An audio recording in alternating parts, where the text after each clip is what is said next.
Hello, everyone, and welcome back to Cyrus Webb Presents here on Amazon Live. So glad you guys could be with us on Facebook, LinkedIn, YouTube, and on X. We want to welcome in our friends tuning in also on Instagram so they can be a part of our conversation. We have a first timer joining us here on Amazon Live. Author Dionne Koller is here. We're going to talk about her brand new book, More Than Play. We're also going to be connecting with our friends over here on Amazon as well. There they are. Going to go ahead and bring them in. If you guys have any questions or comments about our program, as always, the chat is open. I'll be monitoring that for us. So make sure you guys do drop those in the comment section. And we're now live on Amazon Live for Cyrus Webb Presents. We're excited to welcome best-selling author Dionne Koller to our broadcast today. She's celebrating her brand new book that's out now that already has people talking, and for good reason. The book is called More Than Play, as you guys can see there, How Law, Policy, and Politics Shape American Youth Sport. I'm going to talk to Dionne not only about why this topic was important for her to be able to address, but also what it's been like for her to be able to see the response, and of course remind you how you can stay connected with her. Dionne, thank you so much for the time. Really appreciate it. Well, thank you for having me, Cyrus. I'm really excited to be here. Well, I'm excited about this conversation. I'm also excited for you, Dionne. As I mentioned to you before we went live here, at the time that we're having this conversation, the book is a #1 new release here on Amazon. What has it been like for you to see the way that people are not only responding to the book, but also open to the conversations around it? Well, I mean, as a scholar, as somebody who started this project several years ago, just wanting to sort of create greater awareness, there's no better feeling than to see that that's really happening. And I think what this tells me is that it reaffirms why I did this project to begin with, which is we need more of these discussions. And parents, policymakers, people want to talk about this. They need this. And so it sort of validates why I started this to begin with. It's a subtitle of the book, Dionne, that I think is so important. Again, how law, policy, and politics shape American youth sport. Because a lot of times you think, as the title alludes to, well, the kids are just playing, right? But there's so much more involved. How did this all start? Well, I mean, I got interested in the project both for personal and professional reasons. So I was an athlete myself growing up. My two children were youth sport athletes. We are a sports loving family. And so a lot of what I write about in the book, I've lived myself. And professionally, as a sports law academic, what really intrigued me is that in teaching sports law and looking at the sports law kind of literature and scholarship, there just wasn't much. People weren't really doing a lot of talking about youth sports for the very reason that you just said. People think, it's just play. There's not much there. And so as an academic, I wanted to get to the bottom of what is sports law and policy around youth sports. And professionally or personally, because I've sort of lived this through my kids and through myself, I wanted to know more. Yeah. Hello to you, Pele. Glad you could join us over there on IG. She says hello to you as well, Dionne. We see you guys over there on YouTube as well. If you guys have any questions or comments for Dionne, or just want to chime in on the topic, feel free to be able to do that. I think the thing that struck me about prepping for your segment, Dionne, is that the evolution, right? Because again, and I think the title is perfect. So kudos on that, because I think a lot of times when people think about whether they're just playing, at home or at school, you don't think about the implications outside of that at the time, right? Even for those who are a part of teams, that, people are watching you, that there are things involved, but you don't really focus on that. What was it like for you to see the way that the parents, and especially those who were interested in children, especially their well-being, how they approach the topic of sport? Well, I think in doing the research for this book, one of the things that I learned is that so often when we talk about youth sports, we just call it just play or the kind of the work of growing up. And in a way, that's true. Certainly, kids play sports. But really, as I got deeper into it, I realized that sort of diminishes and dismisses what's really happening in youth sport today. Mm-hmm. And so we have known for a very long time about issues in youth sports, from the professionalization of it in terms of kids overtraining, burnout, exhaustion. It's not fun anymore. An epidemic of overuse injuries. And of course, we have a lot of research about parents too, which is parents like me, we put our kids into youth sports saying, this is important. This is an important part of a good childhood. You want to do what's best for your kids. On the other hand, it's very easy, and we know this from the psychology literature, it's very easy to get kind of swept away and sort of it crosses a line where the parents become a little more invested maybe than they should be. Yeah, I was going there. I don't have children of my own, Dion, but I thought this exact thing with the book because I think no, I was a nerd in my home, so my parents knew I wasn't playing sports. I was the artist and the writer, so not much has changed in in that time. My brother, however, was the sports guy, right? And even though he was encouraged in what he did, what I saw them do was, try to let him know, of course, grades come first, that kind of thing. The things that you say. But I think what is so interesting about a book like yours and the conversations like this, Dionne, is that it does remind us that a lot of times the pressure, what that does to the kid, not only from the school, but also in the home. What was that like for you to reflect on, especially considering your own love of sports? Well, I think to be honest, Cyrus, I mean, when I saw the literature and I got deeper into this, I saw that really what scholars are writing about is very true because I've lived it myself. I am as concerned and knowledgeable about sports, about my kids and being an involved parent as anybody. I love them and want the best for them. And yet there I was at a hockey game, and I couldn't deny the fact that, boy, when my son stole the park and scored a goal, Cyrus, it sure did feel good. So, Yeah. you can see how you can get carried away, and parents can get carried away wanting the best for their kids. And in the book, what I talk about is how that pull is something that, say, youth sport providers can sort of monetize, right? Parents say, let's do this more, let's travel more. This is a good thing. And so it sort of feeds the system. Yeah. One thing I think would be interesting for our audience for us to dive into a little bit, Dion, if you don't mind, because a lot of, when I mentioned the subtitle earlier, law, policy, and politics, a lot of times people think of law and policy almost, together. What was it like for you to look at them separately and also look at what is available for protection, but also what is more ambiguous right now when it comes to youth sports? So, law of youth sports is one thing. What kind of statutes do we have? How do courts apply law to youth sports? So, I looked at the legal side, and what I found with respect to youth sport was not as much law as I had kind of assumed there would be.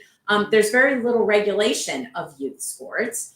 Then when I turn to the policy side, well, the policy is crystal clear. You have everybody from government officials, members of Congress, Department of Health and Human Services. Everybody is saying, kind of in popular discourse, that the policy, it's good policy for kids to participate in sports, right? So the emphasis on sports participation is really a policy of our government, even though there's no funding behind that. So that was another kind of interesting find for me. There are some sort of grants for youth sports here and there, but for the most part, youth sport is a privatized pay-to-play system. So while our policy emphasizes sports participation, we don't put the dollars behind it to make sure that all kids can really access it. Yeah, yeah. And that accessibility, that's another thing that stood out to me in this conversation because here I live here in Mississippi. I've lived here most of my life, Dion. And now I will say, in the area that I lived in, that the sports were very heavily supported, and not just we saw it with the schools, but also with the parents. As band, I was also in the band, so I saw the same thing with band. Today, though, in some of the areas, Jackson, the largest city, of course, the capital here, does not have that type of support. What was that like for you to think about the support that certain areas got versus others? Well, we know from the research that it is so variable across the country that some state and local governments do a little better in terms of publicly funding, say, recreational sports opportunities than other places. But for the most part, the trend has been over the last 20, 30, 40 years to pull back on public funding for youth sports and the recreational leagues that we have, and to turn it over more toward this privatized system where parents are paying a whole lot of money to get their kids involved in, say, travel teams and travel sports. And the cost of that has gone up so much because of the way we're doing sports now. And certainly living in the South, Cyrus, you must know, it's big business, youth sport tourism. This is something that is studied in business schools, and marketing folks look at how do we get parents to come to our area and spend their dollars, fill hotel rooms and restaurants, to go to, say, a travel softball tournament. And so that's really becomes an access issue because most families just can't afford the high dollar amounts. And so eventually, if they even can get involved, a lot of times children quit. Yeah. Such great. Samantha Hoffman, hello to you. Samantha's joining us from the Chicago Writers Association in Chicago. Good to be able to see you over there on IG. Samantha, I want to say for those who are tuning in, I see you guys on YouTube as well. Welcome. You're watching Cyrus Webb Presents. We're excited to welcome Dionne Koller to our broadcast today. She's celebrating her new book that's now a #1 new release on Amazon. It's called More Than Play: How Law, Policy, and Politics Shape American Youth Sport. We're going to also let you guys know how to stay connected with Dionne as well. Dionne, did you know when you were doing the research that it would take the different turns that it did, or did you have an idea of what you wanted to cover and find it that expanded as the research went on? Well, that's exactly right. I had an idea of where this was going to be and where this was going to go. Again, as a sports law academic, as somebody who thought I knew all there was to know about youth sports and youth sport law and policy. And it really expanded. The more research I did, the more I sort of studied the issue, the more this became a bigger project. And I saw how youth sport fits in with the bigger sports industry in this country and really the worldwide sports industry. And so this project became much bigger, and there were just many more surprises than even me, somebody who thinks I'm very educated in sports. It was surprising. What keeps you optimistic? Because the book, of course, is addressing issues, but also, I think, a larger way of support as well. What is it that keeps you optimistic when it comes to us getting it right? Not only in keeping sports fun for the kids and the youth involved as they grow, but also, of course, finding that balance and making sure that they're protected. Well, what keeps me optimistic is that there are so many folks who, and I wrote the book and I said this several times in the book, I'm quite hopeful about this. This is not a takedown of youth sports. This is a consciousness raising project that the more we learn about how the system is operating, the more we can be empowered to make the types of changes that will really benefit everybody. So there are so many people involved in youth sports who care, who are doing the right thing, who want to make change. And I think that the momentum around that is what really gives me hope. Yeah. And for yourself, since the book's release, what was it like for you, or what has it been like for you to see the way that not only, of course, those around youth sports, but also even parents are responding to it? Well, it's just been such a great reception. People want to talk about this. They want to talk about what their experiences have been with their kids in youth sports, their own experiences. I mean, for instance, my students, Cyrus, they really want to talk about these issues. They really want to know more. So I think there is a thirst for knowledge and discourse and discussion around this. And again, that's another reason why it gives me hope.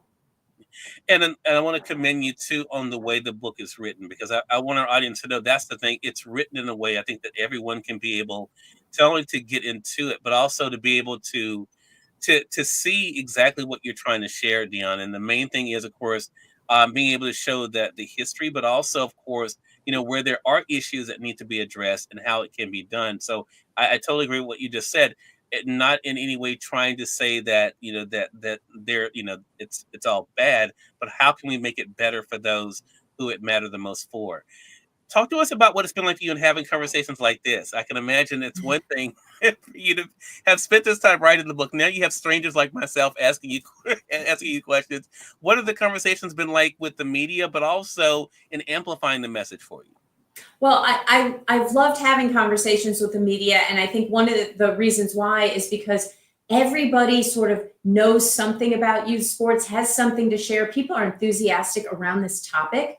And so it's been great to be able to connect with people. As people have read the book, they've said what you said. And this is exactly how I wanted to approach this project, which is I'm a sports law academic, I'm a professor, but I didn't want to write something that could only be read and enjoyed and understood by a small handful of people. I wanted it to be widely accessible. And the message I'm hearing is it certainly is. And so that's been very gratifying for me. That's what I intended to do. Well, if I can just say, Dionne, I don't, you and I have never met before, but I can feel the heart in it. And I think that's the thing I think that is connecting with people. I think a lot of times things just kind of go over our head because it's written from the head. I can feel the heart in this, and even in the way that you're talking about it here, that comes through as well. And I think that people will definitely enjoy that as well. Again, everyone, Dionne Koller has been our guest. The book is more than plays. You guys can see there how law, policy, and politics shape American youth sport. For you guys joining us on the Amazon side, you guys can get the paperback now. It is available, of course. For those who are joining us also on social media, there's a link that will bring you guys over to Amazon to be able to get the book for yourself. We definitely invite you guys to do that. And Dionne, what about for yourself? How can our audience stay connected with you? Well, you can find me at dionnekoller.com. I have a website. There's more of my research up there. And so I welcome people to connect with me that way, connect with me on LinkedIn and other social media platforms. I love hearing from people and hearing their reactions about the book. It's been terrific. Sounds great. Well, Dionne, thank you again for stopping by. Really appreciate it. Looking forward to speaking with you again. Thanks so much, Cyrus. Appreciate you having me here. More than welcome. And we thank you, our audience, for tuning in to another great segment of Cyrus Webb Presents. Until next time, you all make it a great one. We'll talk to you soon. Take care.